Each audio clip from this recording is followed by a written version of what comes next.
Also ich habe eine Frage. Zuerst möchte ich vorstellen, ich heiße Ivanov und meine Frage ist, sehen Sie in den nächsten 20 Jahren Türkei ein Mitglied der Europäischen Union zu werden oder es gibt keine solche Möglichkeit? Danke.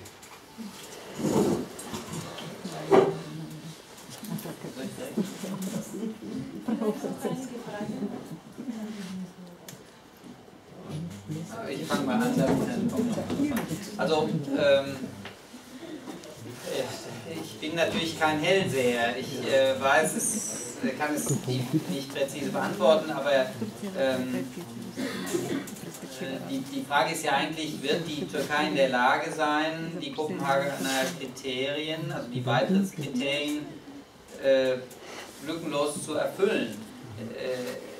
Es sind einige der Beitrittskapitel geöffnet worden und in den Verhandlungen schon weit fortgeschritten, andere konnten noch nicht eröffnet werden. Und persönlich glaube ich, das ist ein Prozess zumindest mittelfristiger Natur, also nicht im Kurzfristbereich, sondern eher im Mittelfristbereich.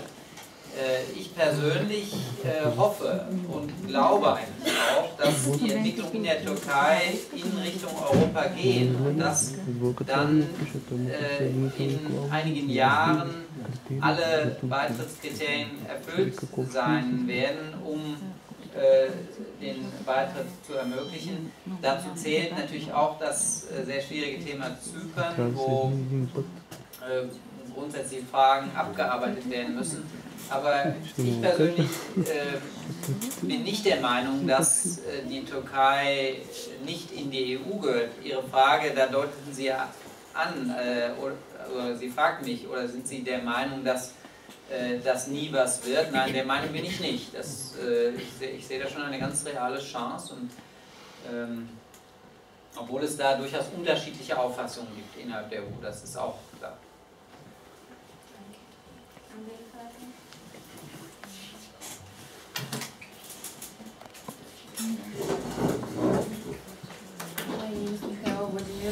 And my question is, what's your assessment of Bulgaria's development after the entry into the European Union?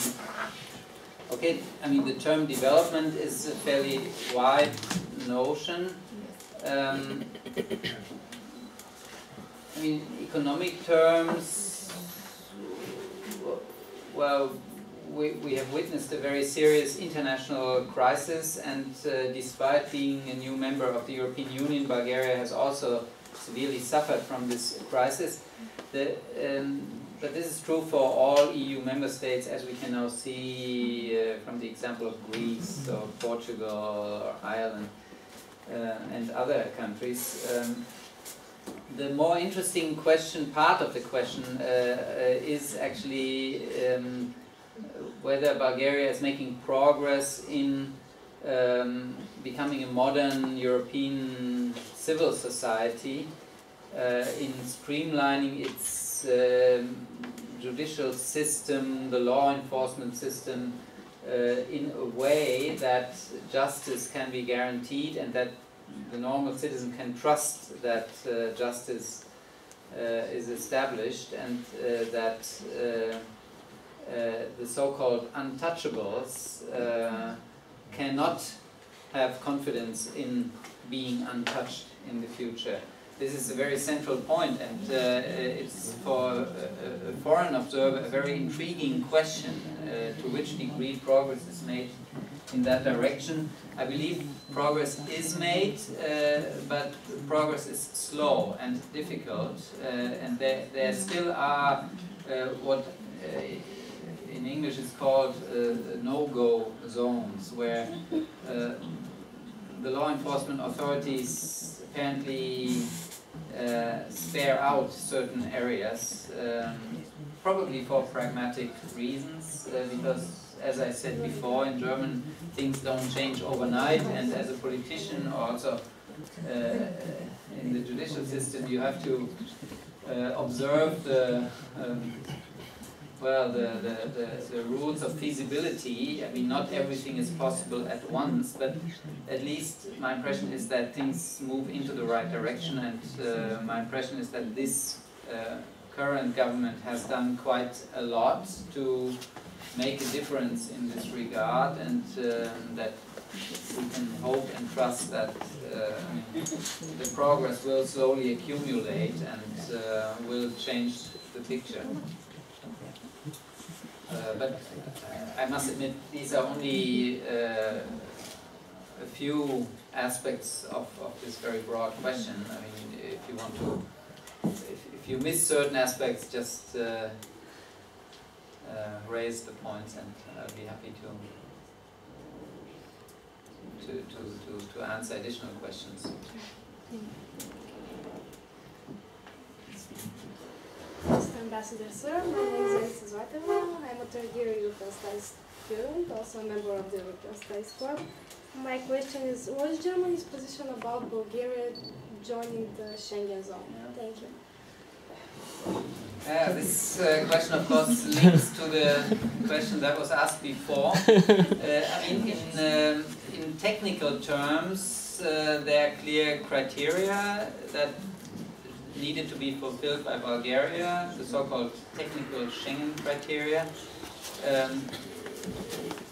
When this discussion became very lively a couple of months ago, these criteria were not yet fulfilled, but in the meantime they have been fulfilled. Since last week we know the technical Schengen criteria are met by Bulgaria and Romania. So in technical terms, Bulgaria is ready for Schengen. Germany and France have, and some other EU member states have, however, raised a point that Schengen is a matter of confidence, and that we should be sure that the so-called CVM mechanism, the cooperation and verification mechanism that the European Union has installed for Romania and Bulgaria in 2007, monitoring the developments, the progress in the area of justice and home affairs, that this CVM mechanism must not create a counter-indication for Schengen.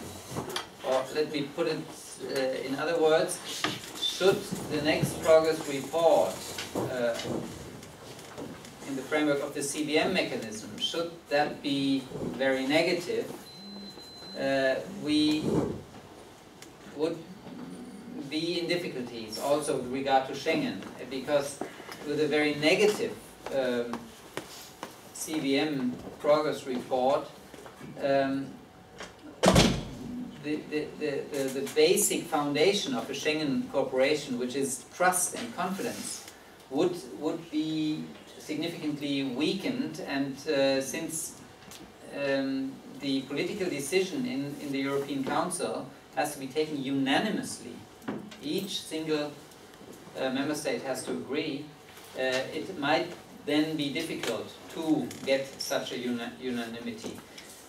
However, the last two progress reports for Bulgaria have been quite favorable. They have been quite positive. And we will see what the next report, which comes out in July, will look like. There's a slight problem this year with 2011 being an election year.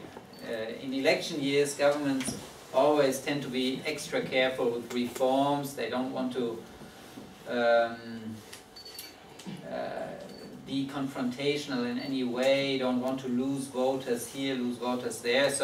So they maneuver very carefully, and in terms of pushing forward in the area of the CVM, it could mean that there's a bit of a slowdown, at least when it comes to the forceful implementation of the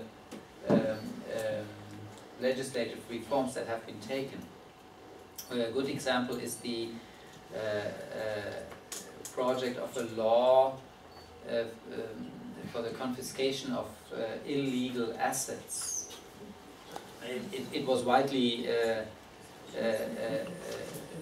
known as the so-called Kushlev law. Now, Mr. Kushlev is not the head of that commission anymore, so we can't call it Kushlev law anymore.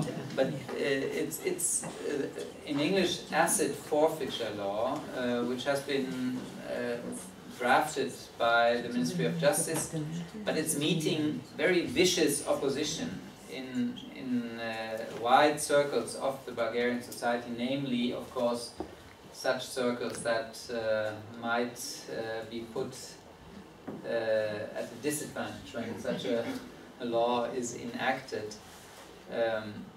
People who have something to fear that illegal assets are forfeited, are confiscated. So there is a vicious opposition. Now, to overcome such an opposition in an election year is certainly not an easy task. I must openly admit that.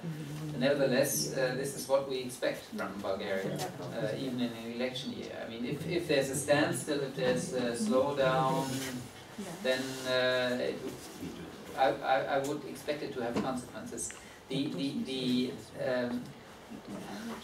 hope of some Bulgarian politicians that like-minded European governments will grant a kind of advance confidence, in the sense, well, okay, we let you in, but then we